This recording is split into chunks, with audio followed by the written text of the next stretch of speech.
नमस्कार, मी पौर्णिमा. आपल्या चॅनलच्या अजून एका नवीन व्हिडिओमध्ये आपलं मनापासून स्वागत. कॅल्शियमचा उत्तम स्रोत आणि स्नायूंना मजबूती देणारा असा आपण आज गोड पदार्थ बघणार आहोत.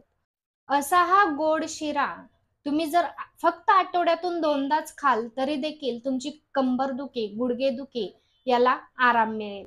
तर हा पदार्थ कसा बनवायचा किंवा त्याचे काय काय फायदे आहेत हे आपण या व्हिडिओमध्ये बघणार आहोत.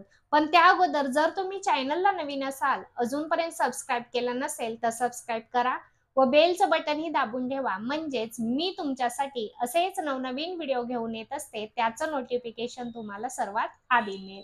चला तर मग व्हिडिओला सुरुवात करूया.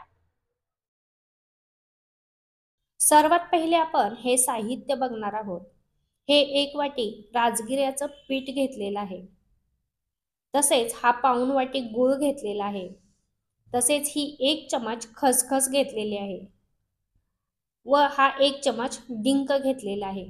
खसखस आणि डिंक या चमचने 1-1 चमच घेतलेली आहे. तुम्ही बघू शकता आपण या चमचनं खसखस आणि डिंक घेतलेला आहे. ही अर्धी वाटी आपण तूप घेतलेलं आहे. तसेच हे काही बदामाचे व काजूचे काप आहेत.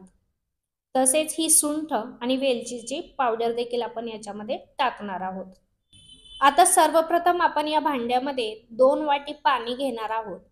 1 वाटी पिठासाठी आपण 2 वाटी पाणी व पाऊण वाटी गूळ घेणार आहोत व हे सर्व उकळायला ठेवून देणार आहोत. त्यानंतर ही खसखस आपण छान भाजून घेणार आहोत व याला थोडीशी अर्धवट बारीक करून घेणार आहोत. खसखसमध्ये जास्त प्रमाणात कॅल्शियम असते, जे हाडे मजबूत करण्यास आणि अनेक रोगापासून संरक्षण करण्यास मदत करते. याशिवाय खसखस खाल्ल्याने पोट बराच काळ भरलेलं राहतं, त्यामुळे वजन नियंत्रणात राहते.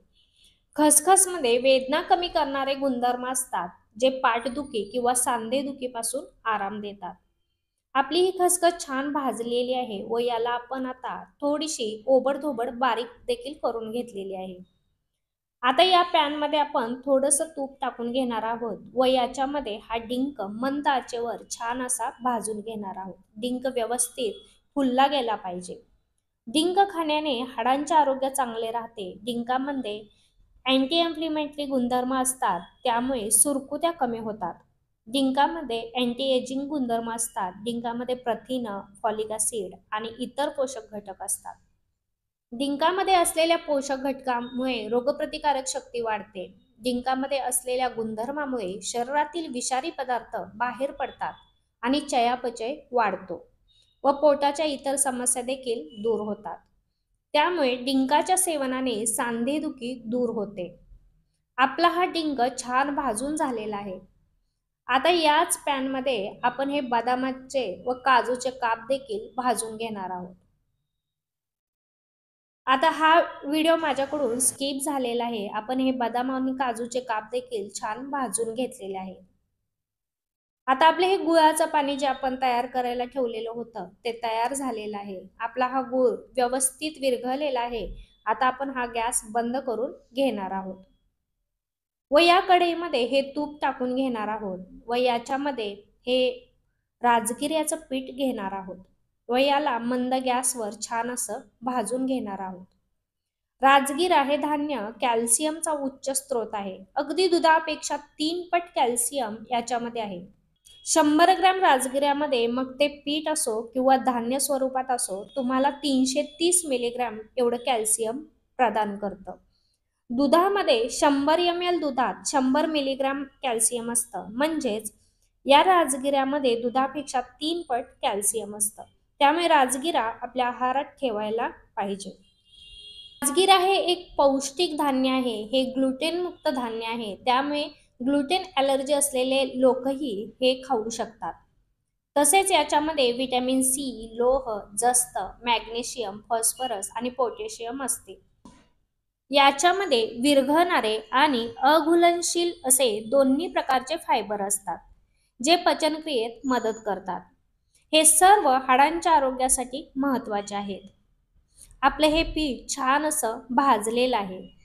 आता याच्यामध्ये आपण हा डिंक देखील घालून घेणार आहोत.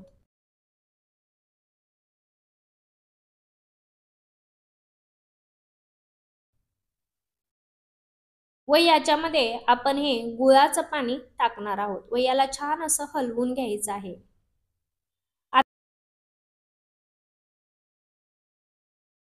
आता याच्यामध्ये हे खसखस टाकायचे आहे व याला व्यवस्थित असं हलवून घ्यायचं आहे। तसेच हे बदामाचे व काजूचे जे काप आहेत ते देखील टाकून घ्यायचे आहेत व ही आपण सुंठ व वेलची पावडर आहे ती देखील टाकून घ्यायची आहे व याला व्यवस्थित हलवून 2 मिनिटं झाकून ठेवणार आहोत।